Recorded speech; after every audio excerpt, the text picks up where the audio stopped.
She was almost naked. A sheer cloak slid over her body and didn't hide her curves. It framed them, traced every soft, confident, feminine line. On her face, a black mass, glossy under the flashes of light, like a sheet of black ice about to crack. Kornati Bartsupars. The number was unknown. I opened the message and saw the first photo. A woman stood in the center of a room where shadows turned people into predators. Red light flowed along her skin, and the haze around her glowed like a stage in some expensive show. She stood there with the kind of calm confidence that makes you stare. Beautiful. Almost defiant. Around her men, tall silhouettes, hands resting on her waist, her shoulders, her hips. She didn't flinch, didn't look trapped. She looked used to it. In the second photo, she wore a different mask. White, with gold patterns, like she'd stepped into a new role. Her shoulders glimmered light or someone's touch. I couldn't tell at first.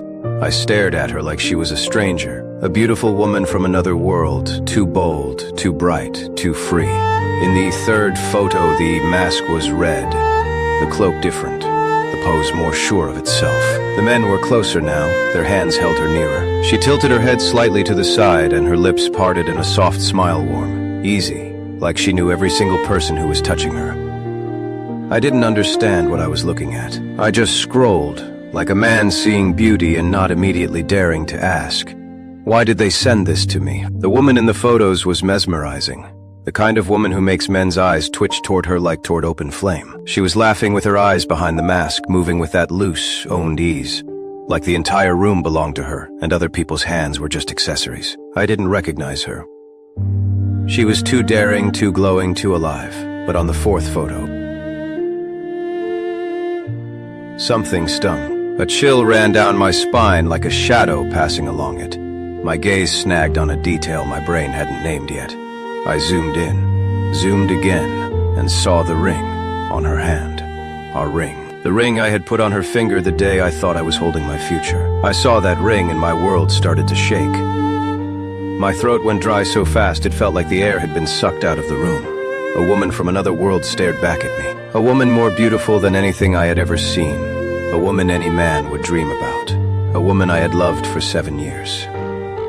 My wife, and only then, in those split seconds. All the masks, the cloaks, the poses. The touches stopped being an invitation to desire, and became a blow that went through me like an electric shock. I ran my finger over the screen again to be sure, and when I saw the tiny mole beneath her wrist, the one small dot I had kissed 1,000 times, my breath truly vanished. The world tilted. The room darkened along the edges. The woman in the photo was stunning. She was dangerous. She was free. She was not the woman I thought I knew, but she was my wife. The phone vibrated again. I flinched so hard I almost dropped it. A new message, another photo. In this one, she was closer to the camera. The cloak was gone. Just gleaming bare skin under a hard white light. A silver mask with black edges. A man's hand wrapped around her waist, confident, shameless. She turned toward the camera like she was posing for someone important. I looked at her and didn't recognize her at all. It was like I'd been living for years next to a hologram while the real her lived there, among the red lights, other people's hands, and masks that hid faces but not the truth. My mouth went dry. I took another step back. Another only when my back hit the wardrobe did I realize I was breathing too fast, too loud, like something was chasing me. Then my phone rang. Same number. I froze. My breath lodged somewhere deep under my ribs. I hit accept. Almost automatically, hello. I exhaled. Silence. Then a faint breath in the receiver, like someone was standing too close, too steady, too calm. Who is this? My voice cracked. Say something. Who are you? A tiny click. Like a finger brushing the microphone. A pause, heavy, sharp. Then a whisper. Not clearly male or female, muffled, like through a mask. Look again. You missed something. The line went dead. The hair on my arms stood up. My heart hit so hard I actually staggered. I lunged back into the gallery fast, almost ripping at the screen with my fingers. First photo. Zoom. Again. Nothing. Second. Third. Fourth. And on the fourth I saw it. In the mirror behind her back, someone was standing with a phone. Too close. Too calm. Too sure of themselves. A wrist. A hand. The way the phone was held, not like someone accidentally taking a shot, like someone who'd done this 100 times. And the worst part, that hand was a woman's hand. A small tattoo on the wrist, long fingers, dark Polish. She was photographing my wife, like it was something normal, intimate, personal. My heart dropped like a stone. I grabbed at my chest as if someone had clenched that heart in their fist. "God," I whispered, "who are you?" And just before my body gave out and I fell back onto the bed, the thought hit me like lightning. My wife had lived a double life, and that life wasn't only about men, and not just about money. The phone buzzed again, her number. The world froze, I answered. "Why?" The word flew out before I could even say hello. "Don't start whining," she said. Her voice was ice, flat, like she was answering a boring work call. "Is that all? Is that you in those photos?" "Of course." A pause, thick, chewing at my insides. "You, 7 years," I swallowed. 7 damn years. "So what?" she interrupted. "That's life. Everyone has a hobby." A hobby. My stomach twisted. I braced my hand on the table. "Why now?" "Because I'm leaving," she said lightly, and I decided to do it beautifully. My vision blurred. "You're joking. This is a joke. This is my life," she said. "And I want you to understand you were a screen, an easy decoration, a reliable backdrop." I squeezed my eyes shut.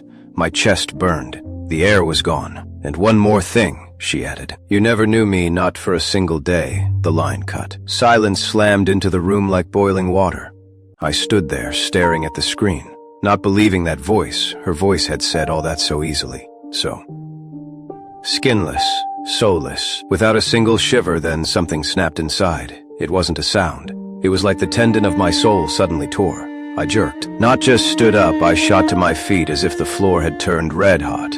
The phone flew out of my hand, hit the ground, bounced, hit again. The sound was like a knife, like an alarm, like mockery. I took a step, my legs buckled. I crashed into the wall with my shoulder, slid down, clutched at the wallpaper like it could hold me. No, it ripped out of my chest, rough, dry, like somebody's fist was closing around my windpipe. My chest clenched so hard I started to cough. Not from sickness, from a body that refused to let the air in. I forced myself up, moved, slammed into a chair, shoved it away. It hit the wall and folded at a wrong angle. I didn't even see it. I could barely breathe. I wasn't a person anymore. I was a reflex, a wound, a trapped animal that had just realized its cage was never going to open. Scream. Convenient. Weak. The words rolled in my head like heavy stones. Each one hit like a punch. I stumbled into the bedroom, too fast, too sharp, almost crashing into the doorframe. I yanked open the wardrobe. Her dress hung there. The one she wore on our first dinner. I grabbed it, and a sound tore out of me that I hadn't known I could make. Not a scream. Not sobbing. Something between them. Like a human being breaking in half from the inside. I crushed the fabric in my hands, so hard my fingers went white. Why? It exploded out of my throat. The echo slammed into the walls and came back to me, mocking. I threw the dress. It dropped like it was dead. I walked the room fast, in jerks, like I was running from myself. Thoughts hammered. She loved that life. Every day. All those people. All those names. 7 years. 7 damn years. I punched the wall once, twice, 3 times. Pain exploded in my knuckles. I hit it again anyway, because pain in my hands was easier than pain in my head. I stumbled into the hallway, hit my shoulder again, almost went down, dragged in a breath, and the air jammed halfway. I was a wounded animal, blind, with no landmark. I needed movement, anything, so I wouldn't go insane. So I wouldn't suffocate. So I wouldn't suffocate. So I wouldn't die right there. The phone buzzed. Loud. Heavy. Threatening. I froze, turned slowly like I was afraid to see what was on the screen. A notification, new message from her. I walked toward it. My fingers shook so hard I almost missed the unlock. The message opened by itself. I forgot one thing. I'm coming over. My knees almost gave out. I didn't process. Didn't think. Didn't do anything except understand one thing. She's coming here after all of this. She's coming here. I couldn't wrap my mind around it. Why come? What more was there to say? What more can you destroy when everything is already dust? Then the door handle clicked softly, way too softly for what was happening inside me. I spun around and cold ripped straight up my spine. She walked in, slowly, calmly, no knocking.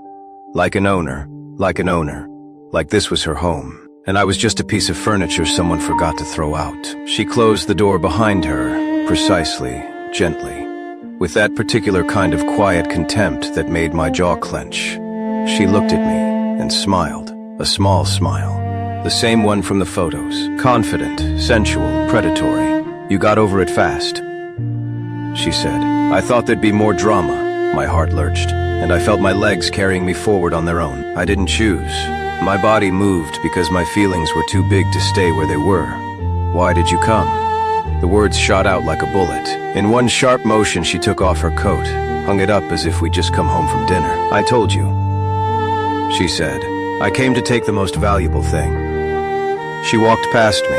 Her steps were firm, precise, the steps of someone who doesn't fear consequences. I stood in the middle of the room and felt panic beating under my skin, thick, hot, hooking into every cell. She opened my drawer, mine, the one where I kept what I thought were our important things, and she started taking them out, sorting, examining, junk. She tossed. This too, that too. My fists clenched on their own. I took a step closer. Why did you tell me all this? Why did you... Show me those photos. Why any of this? She turned. Picked up a bracelet. Gold. The one I'd paid off in installments, and with a soft smile, she said. So you'd finally understand you're not the hero of my life. Your set dressing. Background, a convenient person. That's all. Something tore loose inside me. Somewhere near my heart. Somewhere between an inhale and a scream, the walls nudged closer. The world swam. The air disappeared. Everything around me went too bright, too fast, too loud. I tried to say, wait. Stop. Don't go, but my tongue turned heavy, the world liquid. Her voice warped. She was saying something. I heard the sound, but the words came through water. I stepped toward her, and the floor vanished. I dropped. Hard. Hard. My head hit the floor with a dull thud. My fingers twitched, my chest seized in a brutal cramp. And in the last second before the darkness covered me, I heard her voice. Even your dying looks cinematic. The darkness wasn't soft, it was thick, heavy, like I'd fallen into cold tar trying to drag me down. Then, a violent jerk. Air slammed into my lungs like someone had yanked me out of death by the collar. I coughed hard. My eyes snapped open. First, light, harsh, white, unnatural. Then ceiling, plastic panels, lights, the whine of machines, the chemical sting of antiseptic. I was in a hospital. My chest was wrapped tight. Every breath felt like pressure on a bruise deep inside. A clip on my finger, and 4 in my arm. I tried to lift my head, dull. Heavy pain answered from everywhere at once. A voice somewhere to my left. You're awake. Finally, you had a serious heart attack, she said gently. Your body was in shock. You stopped breathing for a while. Of course, I stopped breathing. She stepped closer and adjusted the line. You were lucky, very lucky. Lucky. I closed my eyes. The words sounded like sarcasm. Lucky to survive after being crushed by everything that mattered. Lucky to wake up in a world where there isn't a single person eager to see you. Lucky to return to a life where she said, you were a screen. A backdrop, a prop, lucky. I took a breath. It hurt. Deep. But it was a breath. Do you want us to call someone? The nurse asked. I looked at her and didn't blink. Who would come? Who even knew I was here? Who, honestly, even knew I existed? I said quietly. There's no one. She nodded, not with pity or surprise, just like she'd heard that answer many times. Then she walked away. I lay there, listening to my own heart unsteady, offbeat, but still alive, and I thought she almost killed me. But she didn't finish the job, and somehow, that's a chance. I do not remember standing up. I don't remember grabbing the phone tighter like I was afraid it would fall through my hands. I only remember my heart beating like it was trying to tear my ribs open from inside. I scrolled back, then forward, then back again. And the more I looked, the clearer I saw her movements, recognized tiny gestures, the angle of her neck, that habit of holding her head a bit higher than necessary. My wife. Living another life I knew nothing about. I stepped back sharp like from a live wire. My heel caught the edge of the rug and I nearly fell. It felt like reality itself had lost its floor. The room rocked, the ground slid, the walls seemed to move closer. I leaned against the wall and dragged my hand over my face. My skin burned. My fingers were shaking so much I could barely tap the screen.